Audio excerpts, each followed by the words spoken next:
Hello everybody, so in this video I'm going to be solving the question 2 to the x is less than 10 to the power of 230.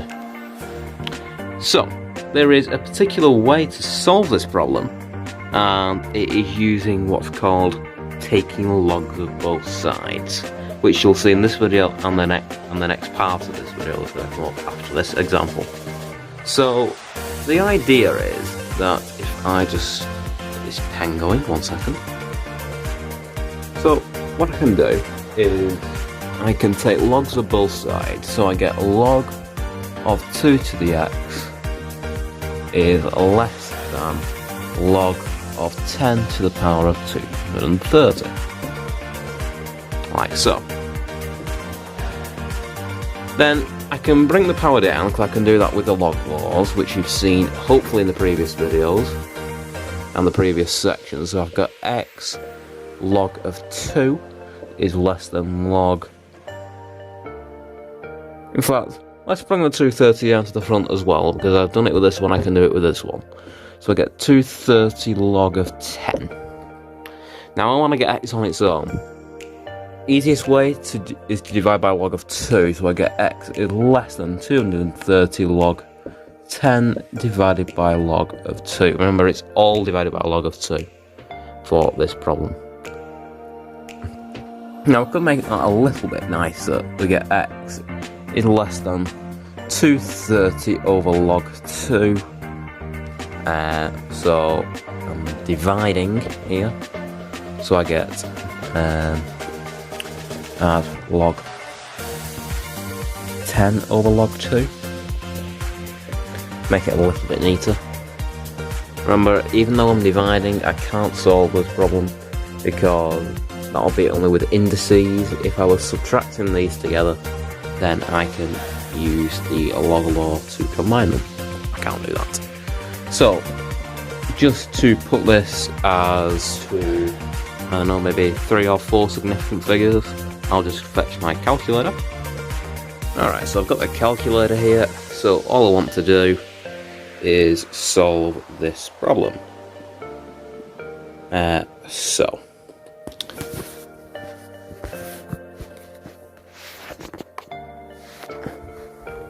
I put 230, so 230 log of 10 divided by log of 2.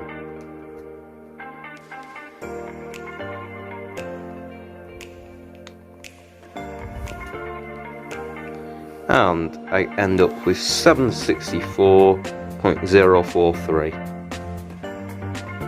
So we get that. So I get 764.0434618, like so. So that is the way that you have to do these questions. Now there is another method I want to show you quickly, just in case that method is not ideal, but it's essentially using, if we said that x is less than log base 2 of 10 to the 230, and then bring that down, so we get x is 230 log base 2 of 10. So I get x is less than, and let's try this on the calculator. So I get 230 log base 2 of 10, and I still get the 764.04, and it carries on, and we can see that it's quite precisely the same as what we got using the other method. And yes, this method does work. Now, it is recommended that you'll see for the next example I'm going to do in a moment that this method is very archaic, and yes, it works, but you can't use it for the next example, and you'll see why in a minute. Because yes, it's shorter steps, but it also has a caveat for the next example. Whereas this is the method that I will be using the natural log in order to solve the next problem. So this is the example I'm talking about. I've got 0.5 to the x is less than 10 to the power of 300. Now I'm going to solve it the way that I did the last one. So I take natural logs of both sides, so I get natural log of 0.5 to the x is less than natural log of 10 to the 300. I can bring the x's down. I get x log of 0.5 is less than 300 log of 10. So I can do this all in one move, which is quite nice actually, I think. And then finally I can divide by log of 0.5, so I get x is less than 300 log of 10 divided by log of 0.5. Now I get x is less than. So if we try this back on our calculator, we get 300 log of 10 divided by log of 0.5, and I get minus 996.578425. Okay, so I'll just write that down straight from my calculator. And yes, this works, but this is not true.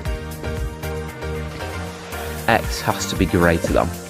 Because if we look at log of 0.5, so log of 0.5, I get 0.69, and it's negative 0.6931, and it carries on and on.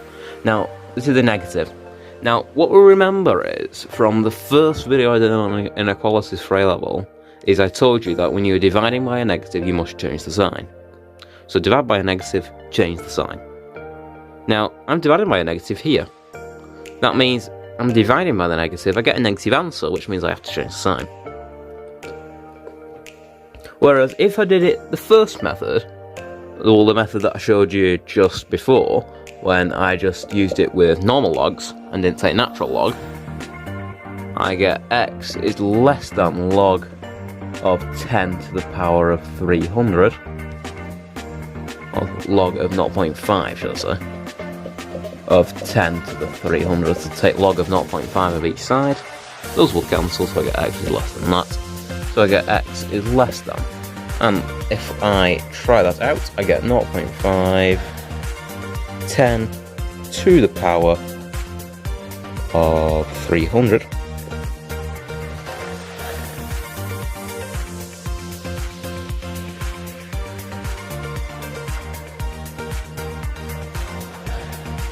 Which you will not let me do, which means I must bring the power down and put 300 at the front of my log, which it will like. So x is less than minus 996.578, and it goes on and on. Now this is the same as what we got here, but there is no negative to deal with here at all. Because if we take a look at log of 0.5 of 10, I am not dividing by a negative, and I am not multiplying by a negative either. So, in this case, that is the correct answer. Here, this is the correct answer. So you can see that this one is correct, and this is the way that you should use for every question. This one, I wouldn't give you a mark for. I would mark that down and you would drop a mark. Even though you're using the method, and the method it will say is correct, this method, taking natural logs into consideration, when divided by a natural log of 0.5, you end up with your correct answer and you change the sign.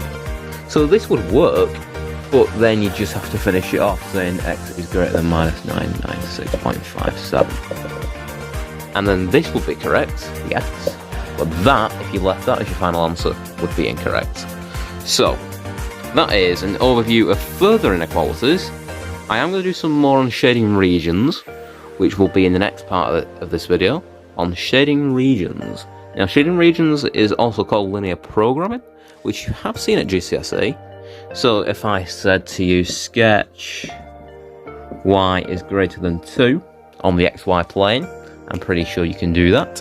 And if I said sketch x is greater than or equal to 4, I'm pretty sure you could tell me what that looks like on a graph. And I'm pretty sure if I told you sketch x plus y is greater than or equal to minus 2 or minus 1 maybe, I'm pretty sure you could tell me what that would be. So it's using what you know, and you could easily tell me what these are from GCSE. So that's GCSE, but this is new A-level material. But this will be GCSE recap, but it does come up.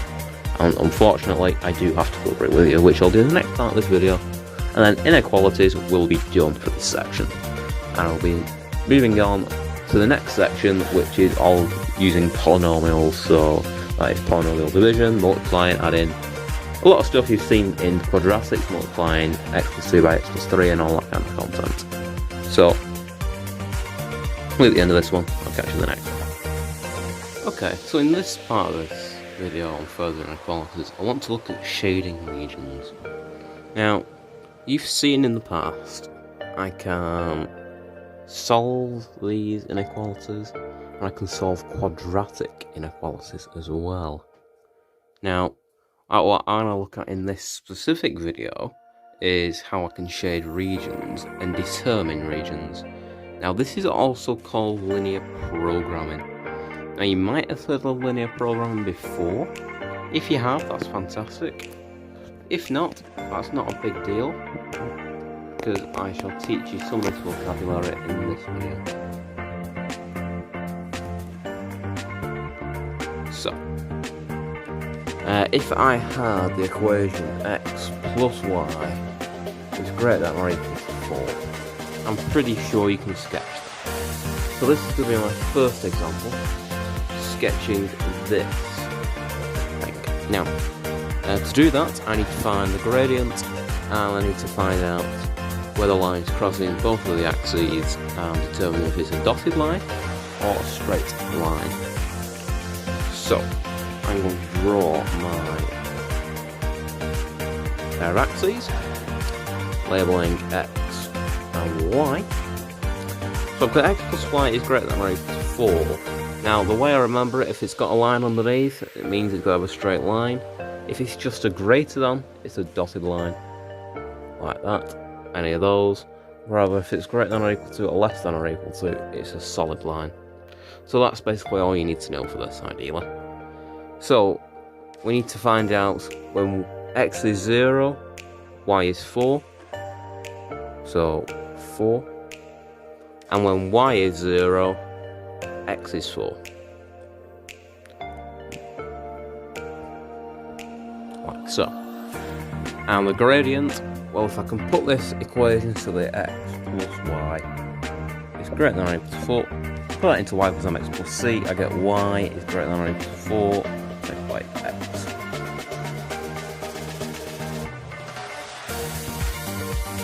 Alright, so I have the gradient, so the m is -1, and it passes through c at 4, well, we've got that anyway, on our graph already. So our line is a solid line, goes like that. Now we want to find the region where x plus y is greater than or equal to 4. Now to solve this idea, alright, to solve that, I need to find out a point and pick a point and trial that within this to see if this works. So I've got the x plus y is greater than or equal to 4. I'll rewrite that again. I'm going to sub in the origin, 0, 0. It's the easiest one to deal with. So I have 0 plus 0 is greater than or equal to 4. So I have 0 is greater than or equal to 4. That's not true. So that means that this region is what we don't want, so I want everything above that. And that's the region that you can shade. Now, other teachers might shade the region that you don't want. That also works. But in this case, it's the above region, and you can label that with the letter R. On most cases, in most exam papers. And that is how we can do a simple inequality shifting the region format. So the next one, a bit more complicated, because I want to try it now with a quadratic.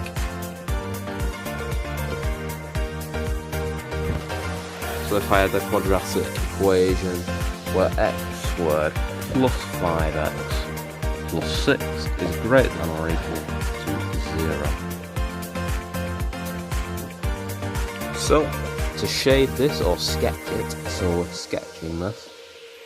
To sketch that, what would you do? Well, I've got a greater than or equal to here, so that means I want a solid line. I can pick that out. First thing, I want to put this into factorised form. I can spot that quite easily if you can't spot it.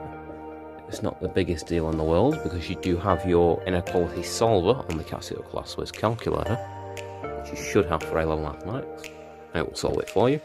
So I get the solutions that x is minus 3 and x is minus 2, don't I? Yeah?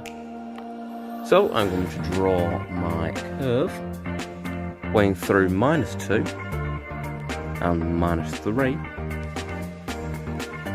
like so. Now, it doesn't have a repeated root because the discriminant is actually greater than 0 here. Okay, so b squared minus 4ac is greater than 0. Remember, in the previous video, I did a section all about discriminant inequalities, so you should go and watch that.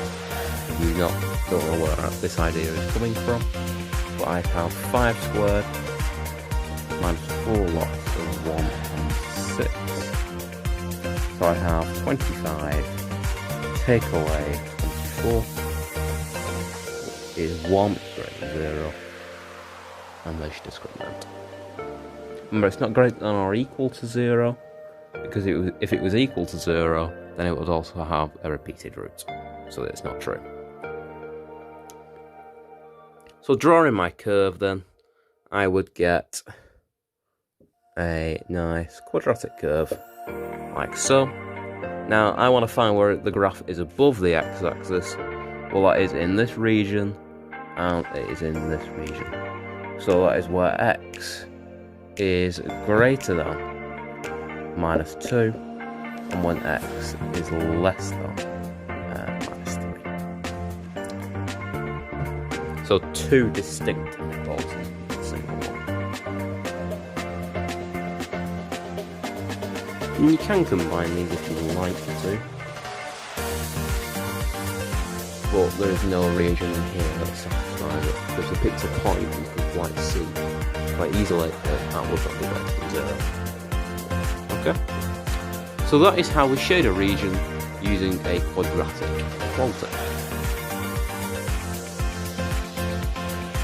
Okay, so with this one then, I want to sketch x cubed plus 7x squared plus 15x plus 9, so I've got a cubic inequality. I'm going to put that as greater than 0, so we can solve this one. Now, there are many ways to solve this question. Now, you can do it by just checking values, or you can do polynomial division. Now, I like polynomial division, but I also like the factor theorem. So I'm going to use the factor theorem in order to solve this, I think. Yes, I'm going to use the factor theorem. So the factor theorem tells us that if it is a factor, then the negative of it will equal 0. So then, if I try, say, what's x plus 1? The easy one. Is that a factor of f of x?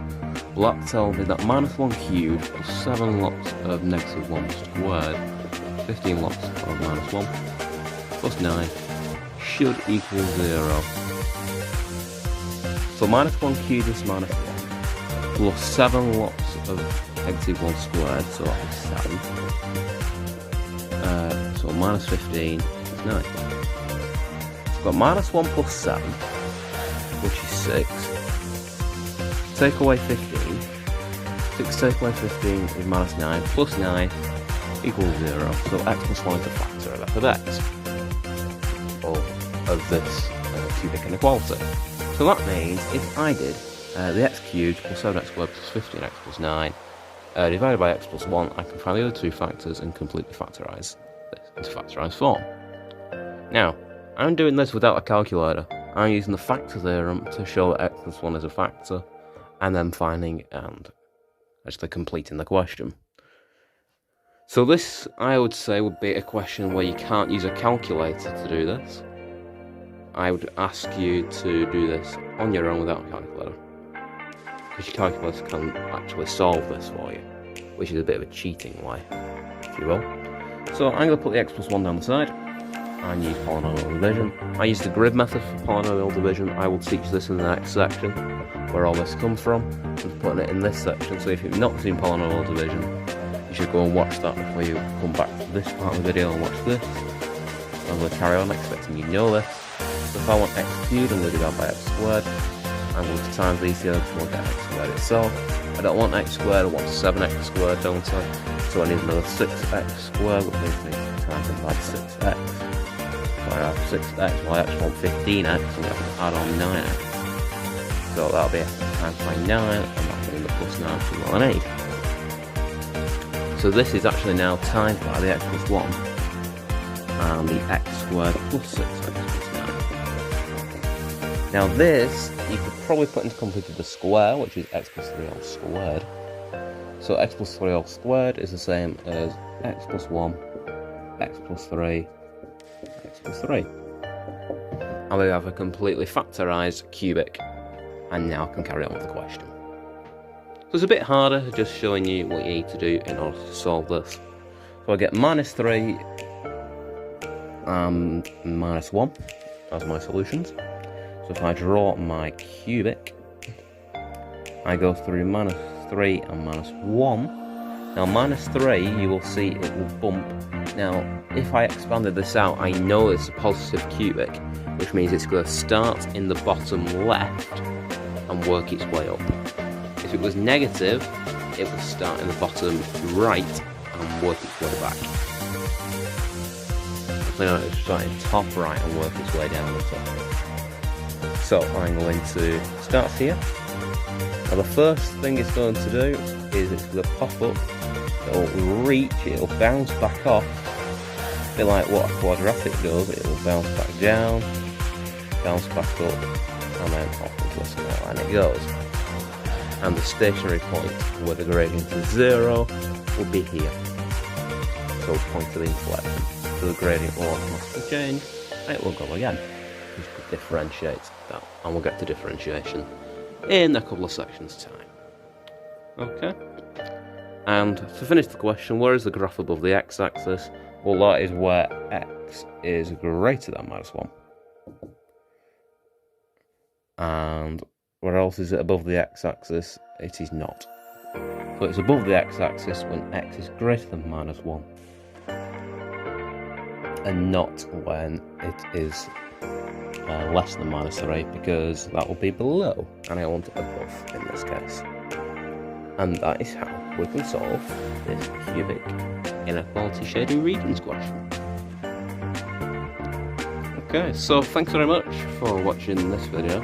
I'm going to keep making more videos for the A-level mathematics course. Next is all about polynomials, so that is looking at things like quadratic cubics, using multiplication, division, adding, subtracting polynomials. Stuff you've seen before. Then we're going to get onto algebraic fractions, which is a GCSE content course, but it's also recap of GCSE and adding the A-level stuff in there as well. So the next video will be all about polynomials after this further inequalities video that I've just made. Don't forget there is more inequalities for A-level further maths, which hopefully will come out soon after I finish the A-level maths course, which is quite long. And I'm going to be bunching videos all together into just one section. So next, polynomials and domain and range. And then we'll get on to calculus. Okay? So thanks very much for watching this one. I'll see you in the next one. Maths Boy will be out here.